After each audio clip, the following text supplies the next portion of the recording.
Thanks so much for joining us for another episode of Enlightened Conversations, where we invite our hosts and guests to share their views on the world, work, and their personal lives in an enlightened way. This season, we're also looking forward to engaging more with our audience, hearing your enlightened views and answering questions and topics you would like us to weigh in on. Today's episode is hosted by Michelle Lightworker. Hi, everyone. Thank you so much for joining us for another episode of Enlightened Conversations. I have the wonderful Katrina Starr, all the way over from Sedona in the USA, joining us. Welcome, welcome. I'm so glad to be here. Thank you, Michelle. Oh my gosh, I can't believe you've got all that snow around you, and we've got summer down here, and it's down under. And it's just, but it's so lovely just to be able to have that sort of, I guess, that feeling of unity where it doesn't matter where you are in the world, it just feels like you're right next to me, and we're having a nice connection and a chat today about some extraordinary things, I hope. Yes, extraordinary. Please, that would be fantastic. I'm grateful for this connection. I mean, I've known you for many years on Facebook, so it's grateful. I'm just glad to be in this space right here, right now.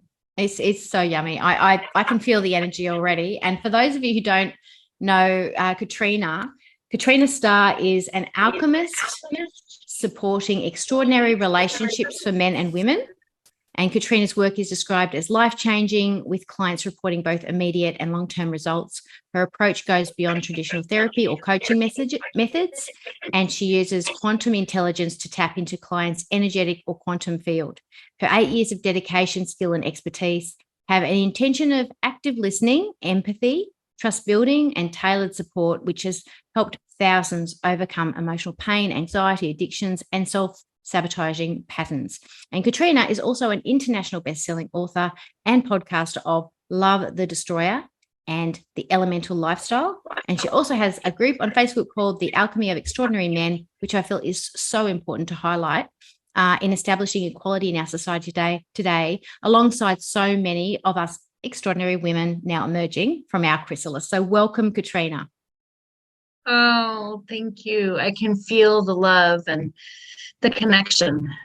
Yeah, it's really awesome. And I love it when people work specifically with like women, because they feel women need support, they need that place that they feel safe and those kind of things. But I have a special place in my heart for men, just from the point of view of being a stepmom and also having a brother and all that to men and young men growing into young boys growing into men, and having that feeling of equality and of love and support and safety. I feel creating those places does help us to germinate people's extraordinariness, if that's a word.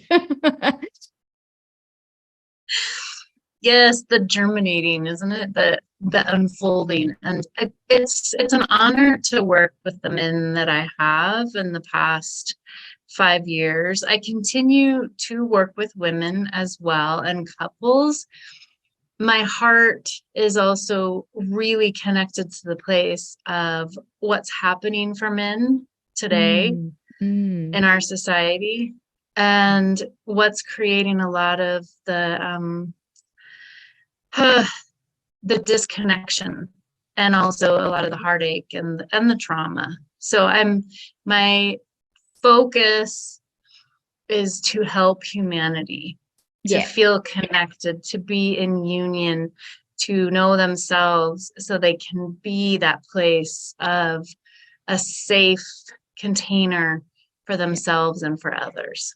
Yeah. And without that safe container, it's really hard to create connections. I think that's one of the biggest things as extraordinary women that we can learn to accommodate today in society for the healing of the generational, potentially systemic healing of issues that men face today, especially from unhealed mothers back in the 60s who were really unaware of their extraordinariness and we're parenting boys from that place, and we're creating this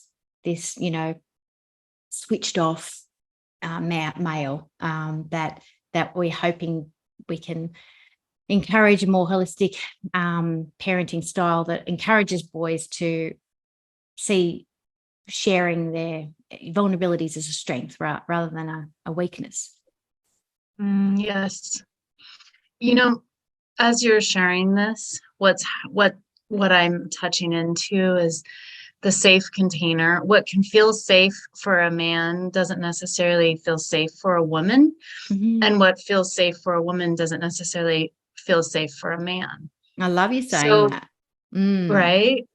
Yes. Yeah, the deep learning there. I was doing really market research on a dating app just to kind of get the vibe for men, right? And see what's going on for them. And like really kind of get in the trenches.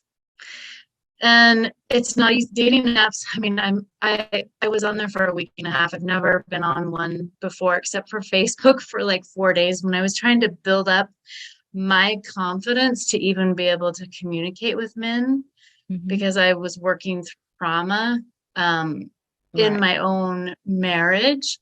So I was just trying to like, okay, I can do this, right? Yes.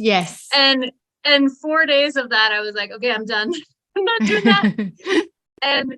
And then this time I did this just in this past week and a half because I felt inspired to find the places where we can connect that feel safe for everyone. And what I've learned is we have very distinct things that I noticed what feels safe for women traditionally that actually does not feel safe for men.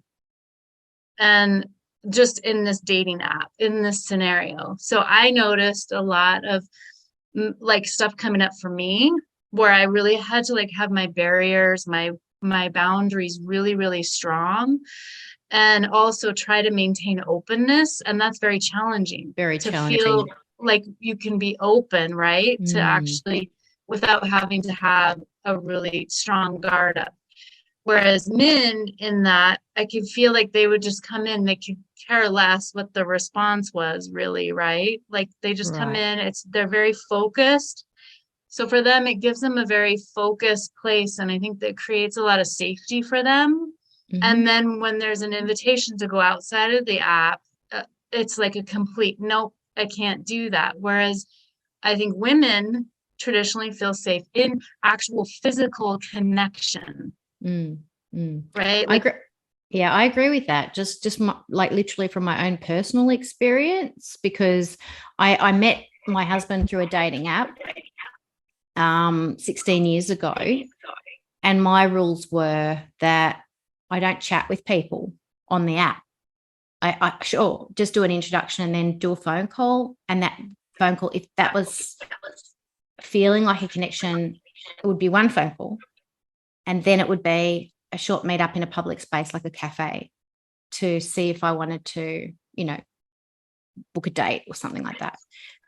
And so I 100% agree with what you're saying. For me, it was very important to have that physical connection and not just do the whole let's chat like all day, all night, and just do a whole kind of, I guess, a back and forward dopamine surge. It was more about like genuine connecting, like let's see if we really align.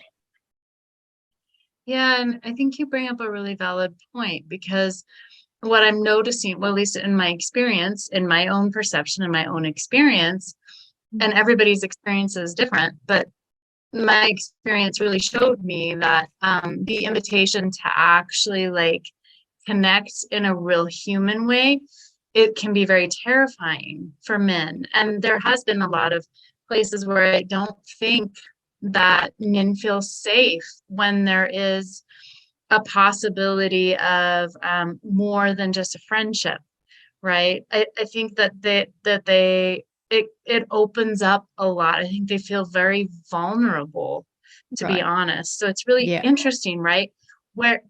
where do we each feel vulnerable? What Mm. is that place of vulnerability, right? And how Yeah. are we able to find the connection for us to be able to actually engage in meaningful conversations? Yes. Yeah, absolutely. And do you get a sense of what might be creating that vulnerability in men, in that physical kind of realm, being on the dating scene? So, you know what's interesting, like just in some of the experience that I've seen, there are some crazy people like that really Mm. are not safe. Mm. So, I think, there's this thing, I think, the more light you radiate, if you're really like a strong presence, you're Yeah. authentic, that's a Yeah. huge draw and it can draw in a lot. And I think that men don't have a lot of the tools that are needed to be able to have discernment, Wow. Oh, to that's interesting. really be able to navigate, okay, is this actually a healthy connection? Mm. Or is this connection, a place where there can be trauma or, some actual places of violence where they've experienced, whether it's, emotional or Mm. physical, right? But so I just think that there's a lot here that, and also it's also like being authentically true. Why are you on the dating app? Are you going by your real name? Right? Are you really being honest with what's your intention? And this Yeah. goes for anything, right? Like this is not just about dating. This goes for any type of what's your intention in Mm. connection. Yeah. And um I feel that men, because of, as children, a lot of them haven't had those places of safe, healthy containers that allow them to be vulnerable. So they Mm. don't really have muscles Yeah. to have strong, discerning understanding of how to navigate those areas where they can be vulnerable and to actually show up vulnerably.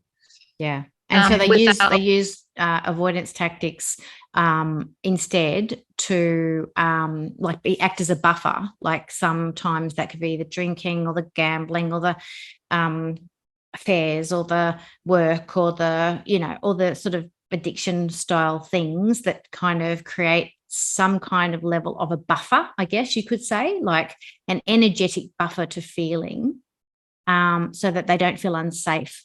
And I think what I'm hearing as you're talking is that men don't really trust themselves with their vulnerability. No, and isn't that heartbreaking? It's heartbreaking. And okay, we're generalizing here, and sorry, folks, but we are diving into generalizations. But as a society, we have to actually talk about some of these, big pandemics of these kinds where how do they start? We're exploring scientifically how the virus starts with the COVID. It's important, I think, to forensically take a look at why why do people turn to addictions. Having been a addiction counselor for so many years, I specialized in love addiction and avoidance cycles. And one of the most common things that people who were love addicts and addicted to their partners would say is that they're afraid of. Well, we knew, like, yeah, same. We knew that they were that they knew that they were aware that there was a fear of abandonment there. But they didn't realize that what they really needed was to develop a relationship with themselves. And so the underlying fear, the unconscious fear, was a fear of intimacy, was really of connecting, like on a genuine level, on an imperfect level, because they put someone on a pedestal. So that doesn't work. But from the avoidance side of things, the thing that they were really aware of was the avoiding. They were aware that they were avoiding and that they didn't want to be close. They had some fears on connecting. They were aware of that. But what they didn't realize was that their underlying fear, and this is why a lot of men suicide when their partners leave them after a long period of time, is that their underlying fear was a fear of intimacy. It was a fear of abandonment. So they weren't aware that when that person left, there was this big gaping hole that potentially that person had actually filled. And they weren't aware that of those feelings and that pain that comes from that massive loss, and that they just couldn't cope with it and just needed to exit. And what I'm hearing you say in all of this is that because they hadn't built that relationship with themselves, that trusting relationship, that internal parenting that says it's safe to feel, it's safe to share, it's safe to connect with yourself, trust yourself, because they hadn't had that on board, that's a precursor to that deep depression that can happen, that somebody then goes and suicides. Would you kind of agree with what I'm saying with that? Yeah, I mean, I see it a lot. Like I'm kind of like the person that's called, in crisis situations, when other things have been tried and seems like there's not a way to resolve these addictions. And a lot of it is just about the love, allowing love to come through, and the withholding of love from ourselves, I think, is so ingrained as children. We are terrified of our own capacity to love. And, we're told you're too much, you're too big, you're too loud, all these things. And that's blocking. We start to prevent love, right? We prevent those deep connections with ourselves.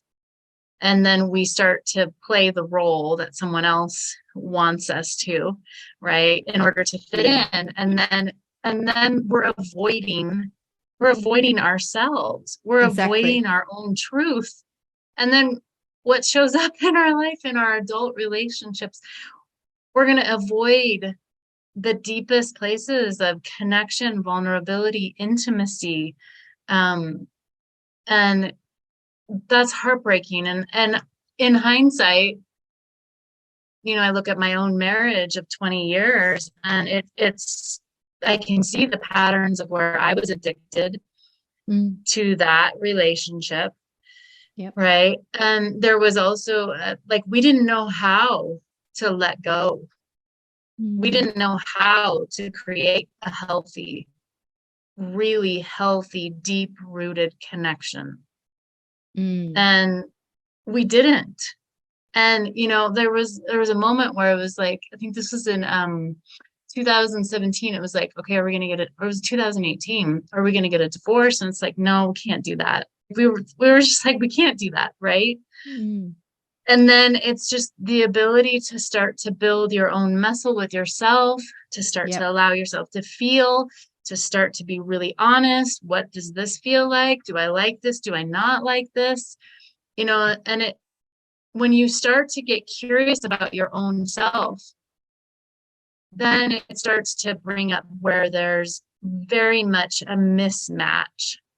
Yes. If you can see the mismatch, and then that's where a lot of stuff can go south. And depression, suicide, abuse, there can be lots of different things that happen.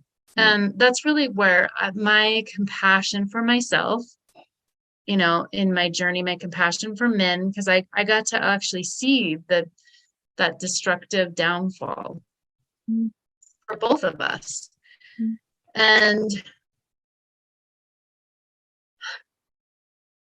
they say women want connection. Yes, women want connection. Men also really desire to know, I think, how they can connect with themselves and trust themselves. Yeah. That right there, to me, I think when a man knows how to connect with himself, first and foremost, that is the most attractive, amazing thing, because then he can hold space for whatever comes up, whatever trauma is shared, whatever thing comes into his field. he can be able to have discernment around that. Okay, is that my trauma? No, that's not my trauma, but I can hold Exactly. space and have compassion, right? Yeah, yeah. And he's Like not taking that's it beautiful. personally. He's not taking it personally. He's not making Yeah. your reality about who he is as a person. And instead of having those walls up where he's completely disconnected, he's not also having his walls completely down and just taking everything on and then throwing it back because he's angry at what you said made you feel the way you felt. He's just saying, "Oh, okay, you've been triggered. Let's unpack that. What's happening for you? Like, how can I help support you with that? What do you need to do for yourself to take care of yourself? How do we need to rethink about sensitivities around that moving forward together? What kind of language do you need to hear? You know, there's all these things that he could be saying instead of just taking it all personally and making it all about him and then getting angry and and throwing it back, you know." And that's where that's like the deepest place of compassion and love for us, Yeah, right? As it is. humanity. It's Right? amazing. It's so beautiful. And then we are able to actually like literally just blossom and feel safe and not worry and not walk on eggshells. And it takes away that element of that DV element where you're walking on eggshells all the time, afraid that someone is going to react to any kind of feeling you've got going on. And it just heals that trauma as well. Because you're right, it does start with people feeling safe with themselves. It really does. And I don't think that's talked about enough, to be honest. I really don't. I think we're really tapping on something here. I mean, people talk about loving themselves and they talk about self-worth all the time, but people don't really talk about, do I feel safe with me? That is so huge. And I think, in the ending of my relationship, one of an amazing person that I know, a man, he was like, the responsibility of a partner is to act, it's not about an external threat. No. It's about, are they able to keep you safe from themselves? Mm. Right? So in order for men or women or anybody to be able to not be a threat to someone else, you have to feel safe with yourself. And, because yes, there's external threats. Yes, there's robbery. Yes, there's things like that. And it's nice to have, a man present.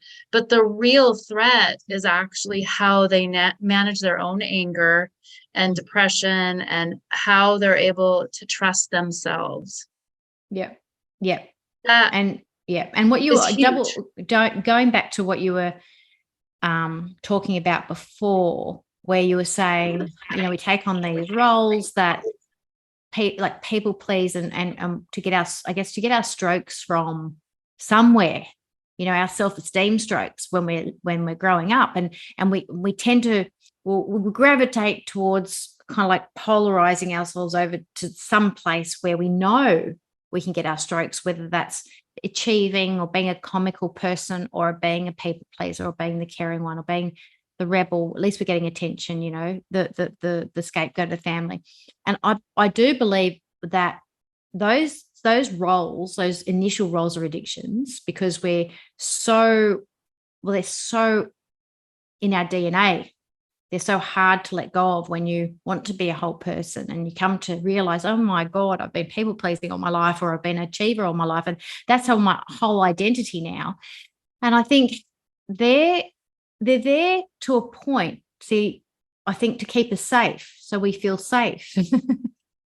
But the downside of that is it's ripping us off from all the other characteristics. So technically, we don't feel safe at all with the whole of who we are. And so in saying that, when it comes to what we're talking about with a relationship, we want to feel safe with all the parts of ourselves, not just the parts that we hide behind. So that therefore, when our partner is going through any of all of their parts, we can not feel threatened or react, that we can trust, that we feel safe with those parts of ourselves. And I also think, adding on to that, when we react to our partner, that says more about our unhealed wound than it does about our partner. And if we can automatically shift into that and go, oh, okay, I've been triggered. What is this about me that I need to actually feel more safe with and understand and get curious about? Then that changes the whole dynamic of the blame game, and that goes nowhere in relationships, right? No, that the blame and the anger cycle. I mean, that's a lot of, I've been blessed to work with couples and moving through shame and anger. And it's amazing when they're actually able to really understand, oh, I'm getting a reward for blaming you. And then you're also receiving a reward for me blaming you. It's like this vicious cycle, And it's quite demented, really, when I think about it. It is actually very demented. And, I just helped a divorced couple with a conversation yesterday, and it's so interesting how easily that dynamite just gets ignited. Yeah. It's just like one word will just immediately set off a lot of internal feelings where it creates a very unsafe situation. It can, right? And that's why we need support. Basically, in order, in these places of unraveling all of this enmeshment, codependency, these places of avoidant, we need support. We need to be shown that connection is healthy, that it's okay to have, it's okay to ask for support, and it's okay not to know what to do. It's okay to show your mess in a safe container, right? Where there is guidance and support to help to navigate that, because a lot of times we didn't get to feel any of that when we were younger. Yeah, exactly. It's like it is a bit like exercising a muscle to be able to do that. Different kind of gym. But I feel like where this is all leading is that often we think that in life, in order to be extraordinary, we really have to push ourselves, we have to try, and we have to work hard. And that's very yang. That's very yang and very pointy and very straight and linear. But what I'm hearing is when we provide that support for ourselves and also our partners, we bring out the extraordinary in ourselves and our partners, because what we're doing is we're allowing the sacred feminine, which is very yin and very like it embodies and supports, to actually allow the extraordinary to rise. It's like hand in hand. You've got both energies of masculine and feminine intertwined, rising up. The extraordinariness does vertically rise, but it's not alone. It's got sort of this beautiful magic weaving through it, if you like. I really think that is what has been missing, and I didn't realize what's possible. Like, I have an amazing relationship now that I've been cultivating for 3 years, and it's taken a while, right, to understand what's healthy, what's not healthy, and that rising energy, that place of the yin yang, of the complete, it's the completeness in me, right? Like, I am complete in my yin and yang. Yes. And my partner is also complete in their own yin and yang. And they understand that if I'm experiencing something where I'm melting, like that was me last week, I was going through some interesting places, and I allow myself to feel, I allow my kids to also be in those places of experiencing, allowing. We're all supporting each other in these beautiful ways, right? And I think that the more that we have those muscles of acceptance. That's a really important point. I think that's such a huge point. Just acceptance, just it's not about understanding sometimes. Do you know, like sometimes, like when you're even going through it, what the hell? Like, I don't even know, right? Like, what? But it's okay. I don't have to know, like, and it's nice to be able to feel like your partner is okay with that in themselves, for you too, and themselves, so that you can kind of not be in a rush, you can kind of, okay, we don't know, but we're here. I think, isn't that's beautiful. That is beautiful when you are in a relationship and the other person is not rushing you. You're allowing your space and your time to be able to evolve. You don't have to know the answers. You know, you're allowing the you're still allowing deep connection, right? Like you don't have to know what the process is or what it is. Like even yesterday, one of my coach was like, so what do you think? I'm like, I don't know what this is. I don't know what's going on. I don't have the answer, but I'm still experiencing it and allowing it, right? And it's coming through, it's evolving, right? Each day is a new awareness, a new understanding for me. And I will always share that. Like I haven't arrived anywhere. I'm on this journey experiencing this life. And I think that's what the biggest thing that I help with my clients is there's no arrival. You're not arriving to the top of a mountain where everything is great. What you're doing is you're gaining tools and awarenesses and muscles to be able to navigate whatever shows up for you in your life. Because we right? continue just to like grow anyway. So it's not like if anybody's got that sort of goal, I have to arrive and I have to be perfect. It's kind of, you're kind of shooting yourself in the foot before you start, because the joy of not arriving gets more joyful as you go, because it's like so lovely to have all those skills that you're talking about and experience life in a way that's imperfect but beautiful and fun. And so it's not bad actually not arriving. It's actually quite unreal, because it means it's like so adventurous. Like life's a continual adventure, right? Oh my God. It's like, the most magical things that you'll ever look back on is when you didn't know what it was, right? And you can go, wow, I took a risk. I allowed this place of experience or curiosity, right? Like I was thinking, I was just sharing with my kids, we went to this little town above Rome, and we didn't know there was this event, and we were going to go. We showed up late at the train station. It was closed. There was no taxi. We didn't even know how to get to the place. So it's an adventure that we remembered. Yeah. And once we got to the place, it was like, oh, this is not what we want to be at. We have to find a hotel. So at 1 a.m, you know how small towns in Italy, you can't find, nothing's open. So thank God there was this guy that helped us and we got to a hotel. But we arrived to the thing that we thought we wanted. We got there and we were like, no. Yeah. So now it's that whole process. And I think the most beautiful thing, and I just want to emphasize for women, I struggled. I hated it. I really did. Like, I mean, really, when somebody said, oh, enjoy the process, enjoy the journey, I was like, no, I want to get to that place where I feel really great and amazing. And I'm always like, empowered. And that's what I wanted.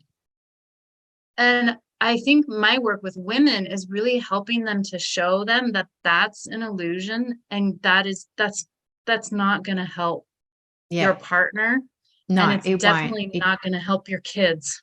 Because you step into, as you learn what happens, and this happened to me, you step into spiritual elitism with everyone.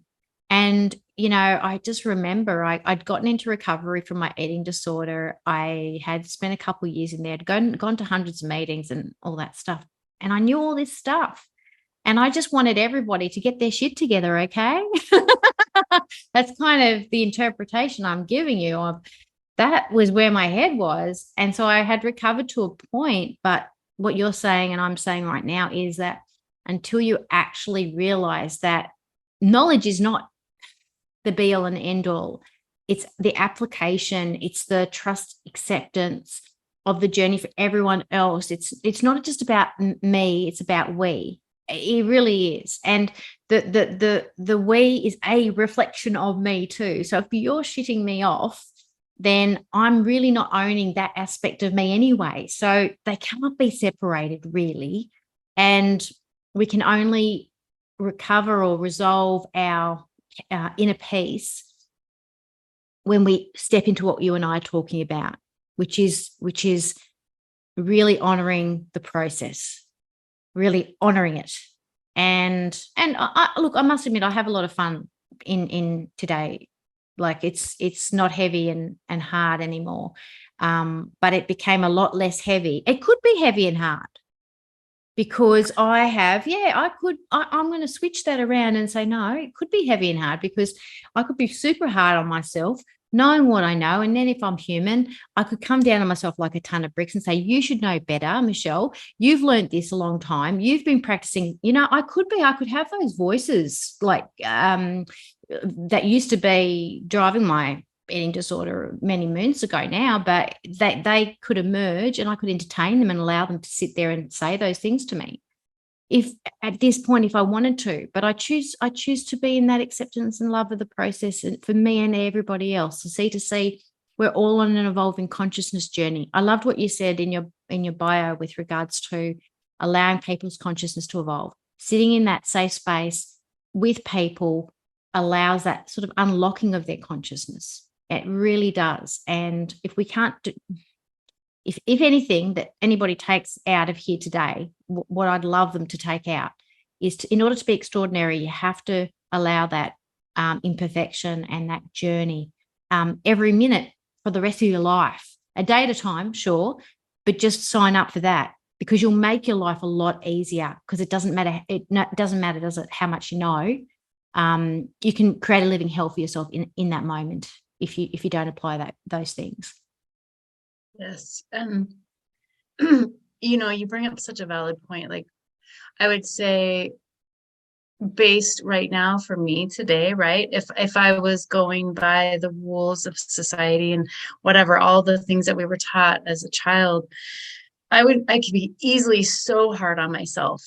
Yeah. For where I am right now. Right. And well, why haven't you figured it out? Why are you, these things, right? And it's like, even though things are really unsure right now in my life, and that's okay. Like I accept the uncertainty because I know that as I keep allowing the process and keep releasing, letting go, finalizing my divorce, right?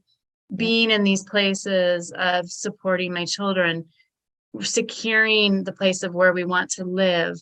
I think that the being hard on myself, it was such an addiction that I really saw, like it was really an addiction, right? And so I'm helping my children to realize they're helping me as well. They're like, you're being hard on yourself.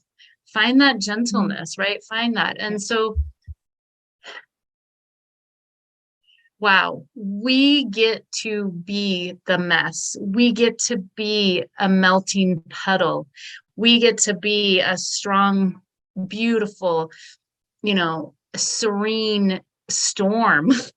I love that. Strong, beautiful, serene storm. I mean, like we get to be all these things. And I have never been as happy as I am right now.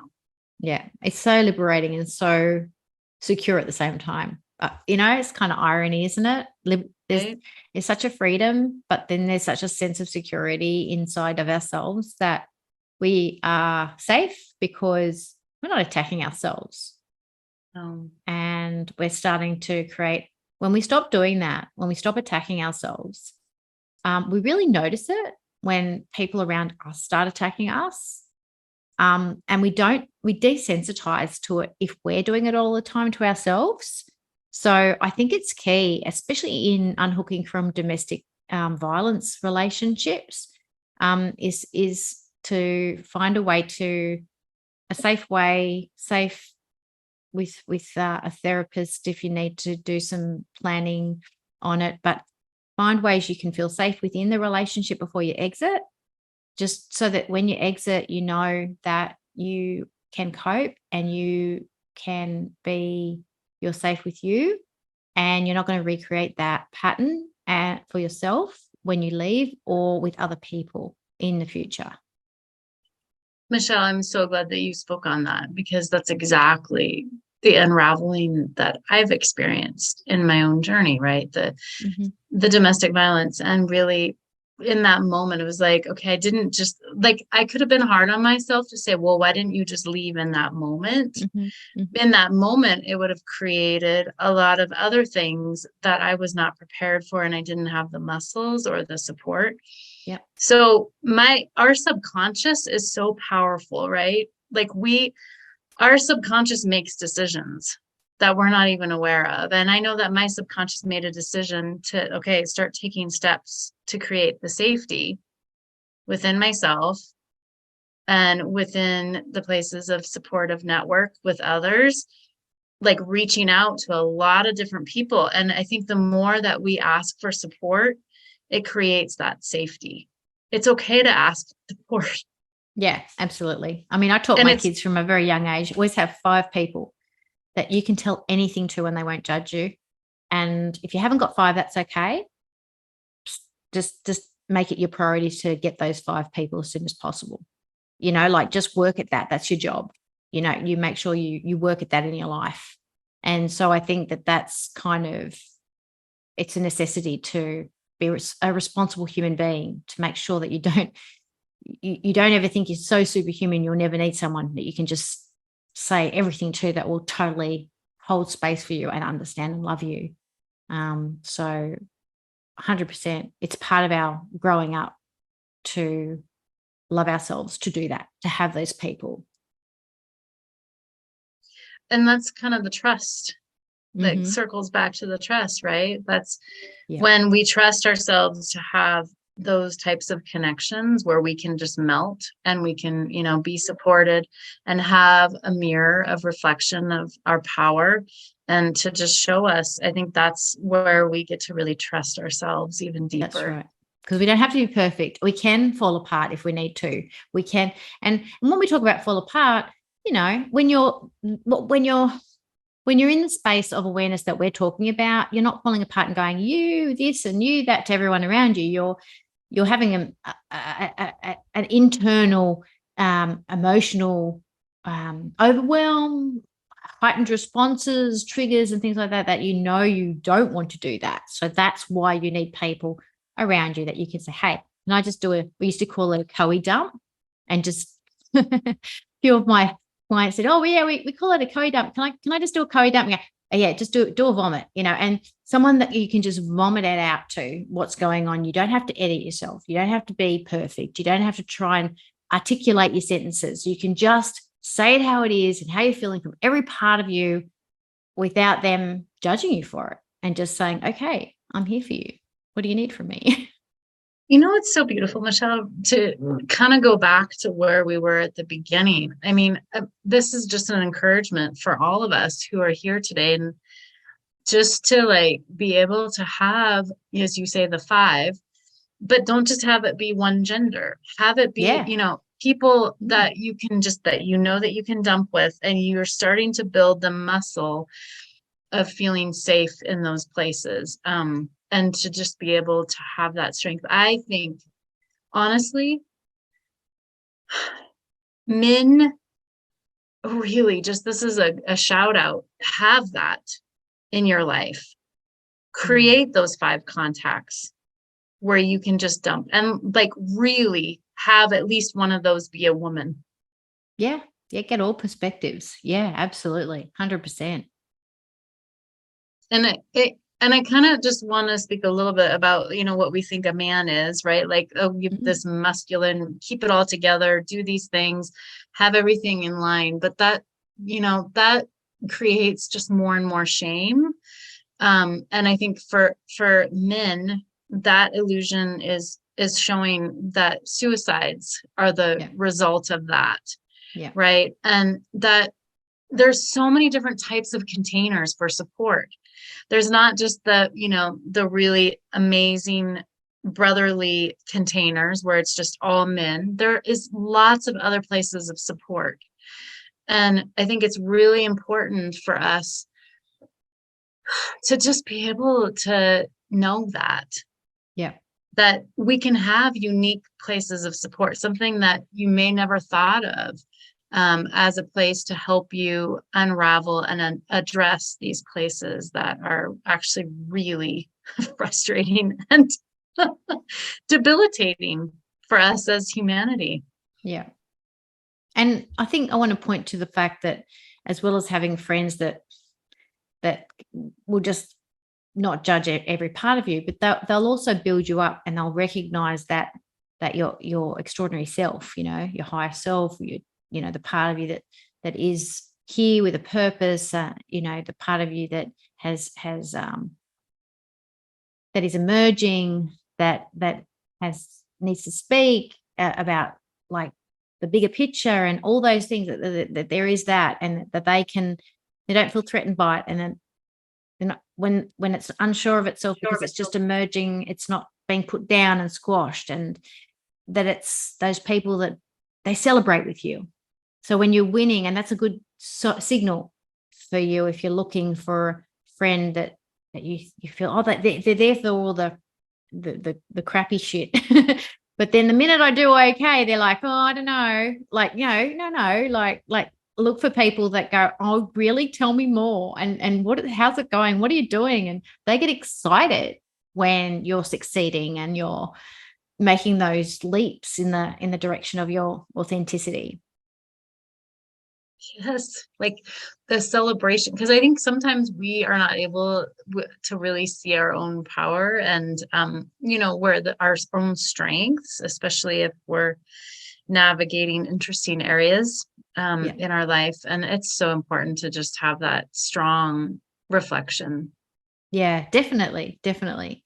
And so, what are you up to? Like, so you're in Sedona and you're traveling, and are you just doing a bit of, let's go in here and see how we feel? Do we want to settle here? What are you up to? Yeah, it's been an interesting process. So the divorce, unraveling all of that was interesting, right? And so I did really bonded with my children, and I was able to have some places of travel with them within California over the last 18 months, kind of trying to figure out where it is that we want to land. And we thought we're like going back. We went back to the San Francisco Bay Area. Mm-hmm. And I still had some unresolved trauma, some interesting trauma showed up for me. I thought I had it all figured out, right? Like a great house, like it seemed like the people were the right mix, like it was all this, right? And I just wanted it to happen, right? But the universe was like, no, you have this unresolved trauma from when you were 5. You need to let out that resentment, that rage, that energy, like it's got to all come out, right? And so I had safe containers to be able to do that. And I kind of got spit out of the Bay Area. Yeah, interesting. Wow. Right. So, yes. and that was such an interesting thing for me because that touched the abandonment wound for me again, right? Because usually I always thought abandonment was when someone left you, but I got to see where abandonment is also when you feel like you're forced out of something that you really want, right? So I got to feel that and touch that. And so we've been just in a wonderful place I invested in these timeshares. And so we've been kind of bouncing around and figuring out our next steps. And so my thought is we're going to re-enter into the Bay Area. That's my plan. And we'll see how that goes. Yeah. And I think it's interesting just to have that willingness on board to see where you're guided to, and keeping an open mind about that as well. And maybe that spitting out just maybe occurred to trigger that healing for you. Like, it's interesting things that, often, trusting the universe is a lot. It's about that trusting the process of the unknown. It's about that leap of faith. It's about, the universe has my back. It's like, but it's an extension of ourselves too, isn't it? Like, when we kind of feel that. So yeah, wow, big one. That sounds huge. It is. It's actually really big, and it's creating, a place for where I really want to be, right? Like where I really want to lay my roots down, and where I really want my kids to be as well. And also what I find to be beautiful while I'm supporting my clients, while I'm navigating these areas, is that it helps them to see, right, that the process is okay. Yes. It helps them to see, oh, she doesn't have it all figured out. Yeah. Yeah. And this is life. I mean, I will always look back at this time, I think, and just be, wow, I really trusted myself. Yeah. I trusted my intuition. And I also had the muscles to be able to navigate uncertainty. That's extraordinary. That's extraordinary in itself. So where can people grab onto your beautiful tools, resources, advice, wisdom? Yes, I love it. So you can go to my website, katrinastarr.com. That's STARR. You can actually book a variety of different chats with me.